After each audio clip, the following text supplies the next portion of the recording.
Hello friends, welcome to online study point. दोस्तों, general science का आज पार्ट 2 है जिसमें हम डिस्कस करेंगे टॉप 25 एमसीक्यू जो आपके आने वाले सभी एग्जाम के लिए बहुत ही महत्वपूर्ण होंगे। दोस्तों, वीडियो अंत तक जरूर देखिएगा। डेफिनेटली ये वीडियोस आपको आने वाले एग्जाम के लिए हेल्प करेगी। अगर वीडियो अच्छा लगे तो प्लीज़ लाइक और शेयर जरूर करिए और ऑनलाइन स्टडी पॉइंट को सब्सक्राइब करना ना भूलिए। और दोस्तों, आप लोग से एक रिक्वेस्ट है, आप लोग फीडबैक जरूर दीजिए कमेंट बॉक्स में ताकि हम इसको और बेहतर बना सकें और इसको आगे कंटिन्यू भी रख सकें। ठीक है, चलिए स्टार्ट करते हैं आज का सेशन। पहला क्वेश्चन है आज का, ओजोन परत हमारी रक्षा किस किरणों से करती है? तो देखिए, ओजोन की जो परत है सूरज से आने वाले बहुत सारे ऐसे हानिकारक किरणों से हमारी रक्षा करती है और उनमें से एक है परावैंगनिक किरणें। तो देखिए, परावैंगनिक किरणों से जो है ओजोन हमारी रक्षा करती है। ठीक है, और देखिए जो परावैंगनिक किरणें, इनकी अल्ट्रावायलेट रेज ये 3 प्रकार की होती है मेनली, ए अल्ट्रावायलेट, ए, बी और सी।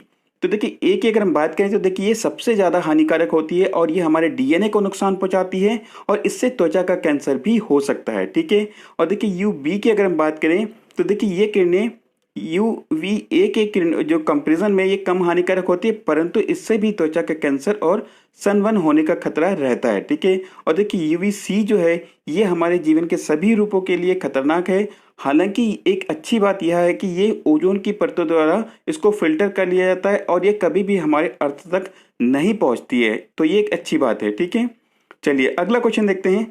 रेडियो एक्टिवता की परिघटना की खोज किसने की थी? तो देखिए इसकी जो खोज की थी, काफी लोग यहाँ पे आंसर देंगे कि मैडम क्यूरी, लेकिन नहीं। तो देखिए रेडियो एक्टिवता की जो परिघटना की खोज की थी सबसे पहले एंटोनी हेनरी बैकुरेल ने की थी। ठीक है, और उसके बाद जो है मैडम क्यूरी और उनके पति जो पियरे क्यूरी थे, इन्होंने प्लूटोनियम, फ्रांसियम और रेडियम पे इन्होंने रेडियोएक्टिवता की जो है इन्होंने पता लगाया था। ठीक है, तो सबसे पहले जो ये हेनरी बैकुरेल ने किया था और इन्होंने, ये देखिए एक फ्रांस के वैज्ञानिक है हेनरी बैकुरेल और ये 1896 में इसकी खोज की थी। और देखिए अगर हम बात करें रेडियो एक्टिवता क्या होता है, तो देखिए कि कुछ भी प्रकृति में कुछ ऐसे पदार्थ होते हैं जिनमें स्वतः ही अदृश्य किरणें निकलने की एक जो है उत्सर्जित होने की एक प्रवृत्ति होती है और इस घटना को ही हम रेडियो एक्टिवता कहते हैं। ठीक है, तो अभी मैंने बताया कि जो मैडम क्यूरी और उनके पति जो पियरे क्यूरी, उन्होंने जो बाद में रेडियोएक्टिवता की खोज की थी और उसके लिए उनको भौतिकी का नोबेल पुरस्कार दिया गया था 1903 में। ठीक है, तो यह चीज़ भी इंपॉर्टेंट है, ध्यान रखेंगे। अगला क्वेश्चन है, डीएनए की संरचना को सबसे पहले किसने रेखांकित किया था? तो देखिए डीएनए की संरचना की बात हो रही है, ध्यान रखेंगे संरचना की बात हो रही है, तो देखिए ये किया था वाटसन एवं क्रिक ने।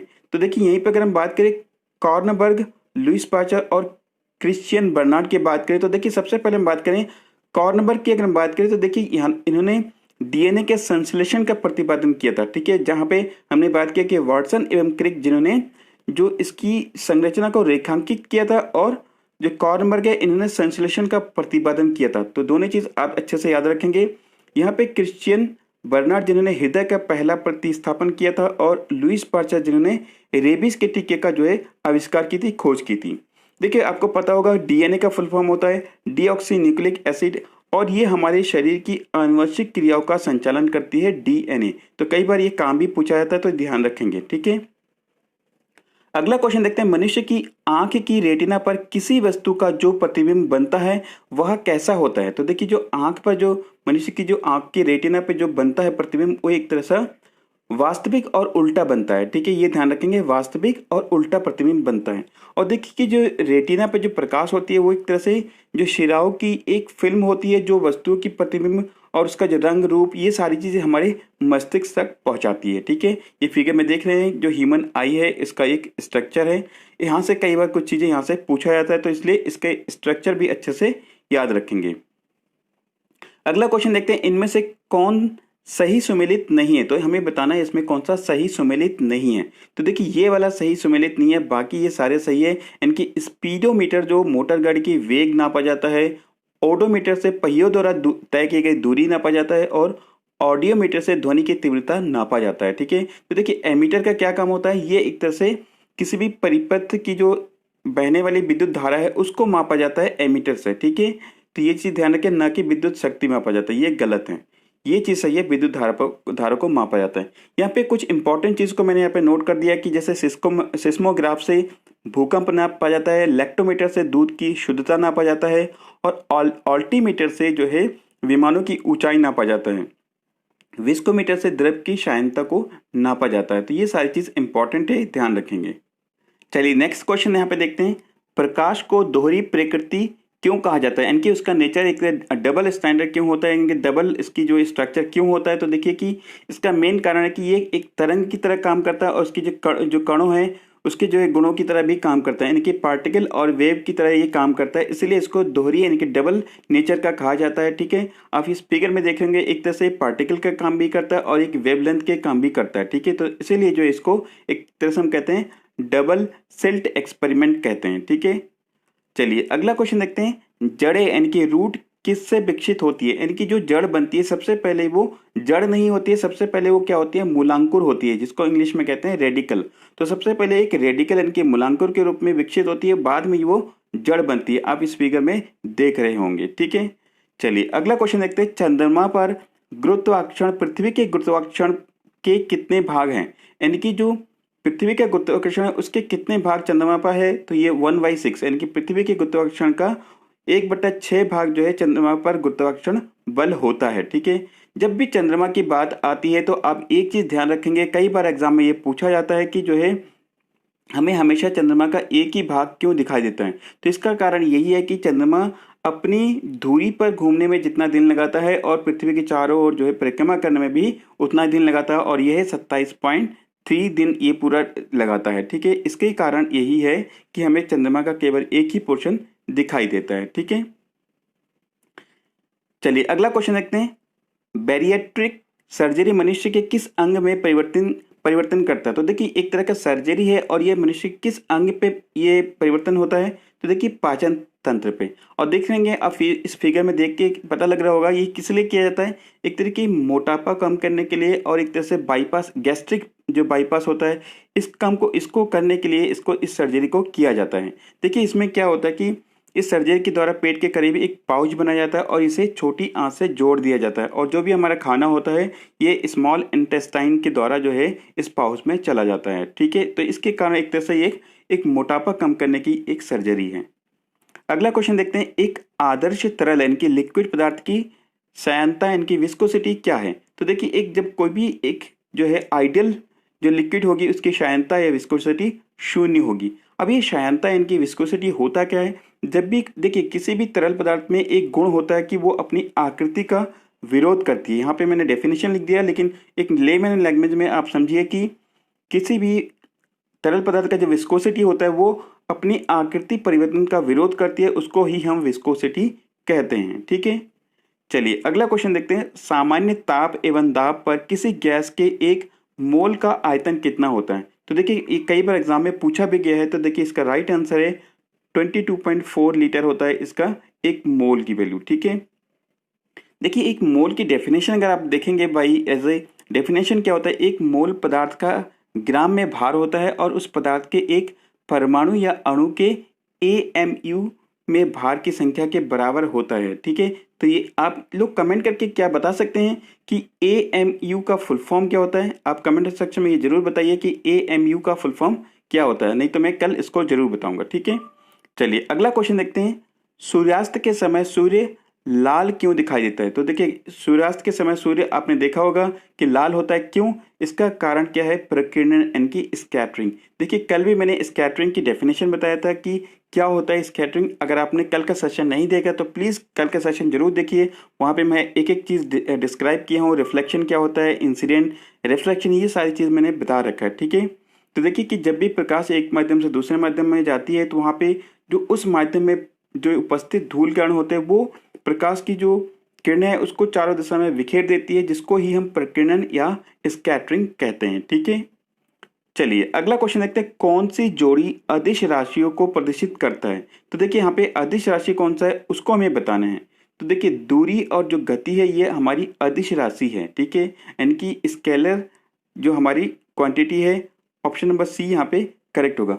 देखिए अदिश राशि और सदिश राशि में आप डिफरेंट करके जरूर ध्यान रखेंगे, कोई भी ऐसी भौतिक राशि जिसमें परिमाण और दिशा दोनों निहित होती है उसको हम सदिश राशि यानी कि वेक्टर स्केल कहते हैं, और दूसरा जिसमें केवल जो है हमारी क्वांटिटी होती है, ठीक है, जिसमें परिमाण होता है लेकिन दिशा नहीं होता है उसको हम अदिश। देखिए अदिश माने इसमें क्या होता है, दिशा नहीं होती है। तो जैसे अगर चाल, दूरी, द्रव्यमान, तो ये सारी चीज आप डिफरेंशिएट करके याद रखेंगे। ठीक है, चलिए अगला क्वेश्चन देखते हैं। उस कोरोना वायरस का नाम बताइए जिससे मनुष्य की मृत्यु हो जाती है। आप लोग अभी सुन रहे होंगे कोरोना वायरस, लेकिन ये बहुत पहले से ही चल के आ रहा है कोरोना वायरस, जिसका अभी एक नया रूप हमें देखने को मिल रहा है। देखिए इसका राइट आंसर है सार्स। सार्स जो है पहले से आया था कुछ टाइम पहले, और इसमें जो है मनुष्य की मृत्यु हो जाती है। ठीक है, देखिए सार्स का फुल फॉर्म क्या है? सीवियर एक्यूट रेस्पिरेटरी सिंड्रोम, और ये एक श्वसन की बीमारी है। आप देख रहे होंगे फिगर में, इस तरह के इसके जो है वायरस होते थे। ठीक है, चलिए अगला क्वेश्चन देखते हैं। विटामिन के का दूसरा नाम क्या है? तो देखिए विटामिन के का दूसरा नाम क्या है? फिलोक्विनोन इसका दूसरा नाम है। ठीक है, ये चीज भी ध्यान रखेंगे, कई बार इस तरह के विटामिन के नाम जरूर एग्जाम में पूछा जाता है। ठीक है, तो देखिए कि विटामिन के कारण जो है एक बहुत ही जो है, ये कई बार एग्जाम में पूछा गया कि इसकी कमी के कारण कौन सा रोग होता है। तो ये हमारी जो ब्लड की जो क्लॉटिंग होता है, थक्का, ये नहीं जम पाता है। ठीक है, और विटामिन के जो स्रोत कौन कौन से हैं, किसमें विटामिन के पाया जाता है? पत्ता गोभी हो गया, ब्रोकोली, पालक, चुकंदर, इन सारी चीज में विटामिन के पाया जाता है। अगला क्वेश्चन है, निम्न में से किस क्षेत्र में पीएच स्केल पीएच स्केल एक महत्वपूर्ण मापक यंत्र है? तो देखिए उपरोक्त सभी इसका राइट आंसर है। इनकी जो हमारे खाद्य विज्ञान है, औषधि, वानिकी, इनकी फॉरेस्ट्री में, इन सारी चीज में पीएच का जो है इंपॉर्टेंट है। ठीक है, अब देखिए पीएच का फुल फॉर्म मैंने कल भी बताया था, पोटेंशियल और पावर ऑफ हाइड्रोजन होता है। और ये क्या होता है? किसी भी, ये एक ऐसी संख्या होती है जो किसी भी पदार्थ की एसिडिटी और एल्कनिटी को जो है प्रदर्शित करता है। और पीएच की जो खोज किसने की थी? SPL सोरेनसन ने इसकी खोज की थी। तो ये चीज आप ध्यान रखेंगे, कल भी मैंने ये बताया है। चलिए अगला क्वेश्चन देखते हैं। फाइलेरिया जिसे हाथी पांव भी कहते हैं, इसमें क्या होता है? तो देखिए इसके क्या लक्षण होते हैं। तो देखिए जब भी फाइलेरिया होती है तो देखिए इसमें क्या होता है कि पैरों में सूजन आ जाती है। अब इस फिगर में देखिए इस तरह की स्टेज में ये पैर जो है फूल जाते हैं, और एक तरह से देखेंगे पैर इतना मोटा हो जाता है, जिसके कारण इसका नाम ही पड़ गया कि हाथी पाँव, की हाथी के जैसे इसमें पैर हो जाते हैं। ठीक है, चलिए अगला क्वेश्चन देखते हैं। भोजन प्रणाली के सबसे बड़े हिस्से का नाम बताइए। तो देखिए भोजन की जो प्रणाली है, हमारी जो पाचन तंत्र में सबसे जो बड़ा हिस्सा है वो हमारी छोटी आंत, यानी कि स्मॉल इंटेस्टाइन होता है। ठीक है, आप इस फिगर में देख रहे होंगे, ये हमारे पाचन तंत्र यानी कि जो हमारी भोजन प्रणाली है, इसका सबसे बड़ा जो है ये हिस्सा होता है। ठीक है, चलिए नेक्स्ट क्वेश्चन यहाँ पे देखते हैं। कोशिका के भीतर श्वसन का केंद्र कहाँ होता है? देखिए जो हमारी कोशिका यानी कि सेल के भीतर जो श्वसन का केंद्र होता है वो कहाँ होता है? केंद्रक, यानी कि जो है जिसके न्यूक्लियस में होता है। ठीक है, तो ये चीज ध्यान रखेंगे, जो सेल के जो केंद्रक होता है जो वो होता है केंद्रक। ठीक है, सेल के भीतर जो श्वसन का केंद्र वो है केंद्रक। देखिए जब भी सेल की बात आती है तो दो चीज आप जरूर याद रखेंगे कि जो कोशिका की खोज किसने की थी, वो है रॉबर्ट हुक ने। और कोशिका का अध्ययन किस में किया जाता है? तो वो है साइटोलॉजी। तो साइटोलॉजी के अंतर्गत कोशिका का जो है अध्ययन किया जाता है, और कोशिका की खोज की थी रॉबर्ट हुक ने। तो ये दो चीज आप इंपॉर्टेंट है, ध्यान रखेंगे। ठीक है, चलिए अगला क्वेश्चन है। रक्त प्लेटिलेट, रक्त के जो प्लेटिलेट है उसके जीवन का समय करीब करीब कितने दिन का होता है? ठीक है, तो जो प्लेटिलेट है उसकी जो जीवन काल हो वो 3 से 5 दिन होती है। ठीक है, तो ये चीज ध्यान रखें, 3 से 5 दिन इसकी प्लेटिलेट का होता है। एक चीज आप ध्यान रखेंगे कि जब भी प्लेटिलेट हमारे शरीर में कम हो जाता है तो एक तरह से हम देखते हैं कि डेंगू के लक्षण होते हैं। और देखिए डेंगू के लक्षण में तब भी जो है क्या होता है, प्लेटिलेट्स वो कम हो जाते हैं। और देखिए एक्चुअली में हमारे जो शरीर की जो प्लेटिलेट्स काउंट होती है वो कितनी होती है? तो देखिए 1.5 लाख से लेकर 4.5 लाख तक ये हमारी प्लेटलेट्स काउंट होती है प्रति माइक्रोलीटर में। अगर इससे कम हो जाती है तो देखिए कि इसमें डेंगू के लक्षण हमारे सामने आते हैं। ठीक है, चलिए अगला क्वेश्चन देखते हैं। प्रत्येक किडनी बड़ी मात्रा में किस उत्सर्जन इकाई से बना हुआ होता है? तो देखिए कि जो किडनी की जो बड़ी मात्रा में जो उत्सर्जन इकाई है वो किससे बना होता है? तो देखिए इसका नाम है नेफ्रॉन। ठीक है, तो जो प्रत्येक किडनी की जो बड़ी मात्रा में जो उसमें किस उत्सर्जन इकाई से बना होता है वो है नेफ्रॉन। तो देखिए नेफ्रॉन जो है इससे बना होता है, इसीलिए जो इसकी स्टडी को क्या कहते हैं? नेफ्रोलॉजी कहते हैं। और इसके जो उपचार करने वाले जो विशेषज्ञ होते हैं डॉक्टर, उनको हम क्या कहते हैं? नेफ्रोलॉजिस्ट कहते हैं। तो ये जो दो चीज आप ये भी याद रखेंगे कि जो किडनी का उपचार करते हैं उसको नेफ्रोलॉजिस्ट कहते हैं।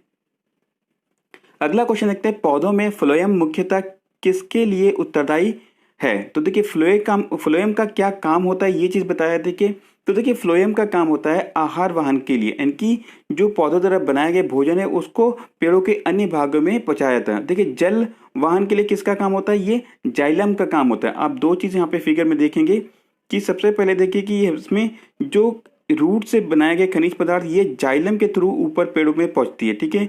और जो पत्तियों द्वारा बनाए गए फूड और ये सारी चीज़ जो पेड़ के अन्य भागों में पहुंचती है, इसको ये फ्लोएम के द्वारा इसको पहुंचाया जाता है, ठीक है। तो जाइलम इनकी जल और खनिज लवण को ऊपर पहुंचाती है जड़ से लेकर ऊपर, और पत्तियों द्वारा बनाए गए भोजन को फ्लोएम के द्वारा पेड़ के सभी भागों में पहुंचाया जाता है। तो दो चीज़ आप डिफरेंशिएट करके याद रखेंगे। अगला क्वेश्चन देखते हैं, कौन सी प्रक्रिया प्रकाश और ध्वनि दोनों में घटित नहीं होती है। तो देखिए ये क्रिया है ध्रुवण, ठीक है। ये जो है दोनों में घटित नहीं होती, कि ये चीज़ याद रखेंगे ध्रुवण। देखिए ध्रुवण की अगर हम बात करें तो देखिए एक अनुप्रस्थ तरंगों का एक गुण होता है, और इसमें जो है इसके क्या होते हैं, जो ध्रुवित तरंगों में ये किसी भी सीमित रूप से दोलन करते हैं, जबकि जो अध्रुवित तरंगें होती हैं वो सभी दिशाओं में समान रूप से दोलन करती है, ठीक है। तो ये चीज़ ध्यान रखेंगे, ध्रुवण एक अनुप्रस्थ तरंगों का जो है गुण है, ठीक है। चलिए अगला क्वेश्चन देखते हैं, तांबा यानी कि कॉपर का शत्रु तत्व कौन सा है। तो देखिए तांबा इनकी इसका जो शत्रु तत्व है इनकी जो है गंधक, ठीक है। तो देखिए अगर गंधक की बात करें इनकी सल्फर, तो ये आवर्त सारणी के उपवर्ग जो है 6A में इसको रखा गया है, और ये एक सक्रिय तत्व है, ठीक है, जो एक तरह से स्वर्ण और प्लेटिनियम को छोड़कर अन्य तत्व के साथ ये संयोग करता है और अनेक यौगिक बनाता है। जहाँ पे अगर हम बात करें तांबा, ये भौतिक यौगिक है और इसकी परमाणु संख्या 29 और परमाणु भार 63.5 है।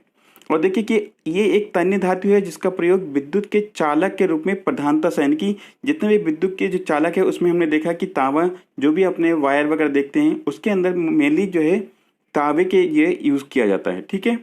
चलिए अगला क्वेश्चन है और आज का लास्ट क्वेश्चन है, अयस्कों से चुंबकीय अशुद्धियों को हटाने के लिए प्रक्रिया को क्या कहा जाता है। तो देखिए अयस्कों से चुंबकीय अशुद्धियों को हटाने के लिए हम देखते हैं कि इसमें चुंबकीय पृथक्करण का प्रक्रिया यूज किया जाता है। यहाँ पे एक चीज नाम देखेंगे, फोर्थ फ्लोटेशन प्रक्रिया। ये क्या होता है, तो देखिए जो फोर्थ फ्लोटेशन क्रिया होती है ये एक तरह से हम देखते हैं कि सल्फाइड अयस्क जो है इसी विधि से जो है शुद्ध किया जाता है। और यहाँ पे गुरुत्वाकर्षण पृथक्करण, इससे क्या किया जाता है, खनिजों को उनके घनत्व या आकार के अनुसार अलग करने की एक विधि है चुंबकीय गुरुत्वाकर्षण ये पृथक्करण विधि, ठीक है। तो ये चीज भी आप याद रखेंगे। अब आपके लिए आज का क्वेश्चन है, आधुनिक आवर्त सारणी में आवर्तों की संख्या कितनी होती है। अगर आपने कल का वीडियो अच्छे से देखा है तो जरूर इसका आंसर अच्छे से आप दे पाएंगे, ठीक है। दोस्तों आप लोग वीडियो को ज़्यादा से ज़्यादा शेयर करिए और लाइक करिए, आपका एक लाइक हमें बहुत ही मोटिवेट करता है, तो ये चीज़ आप जरूर करिए, अपने दोस्तों के बीच शेयर करिए।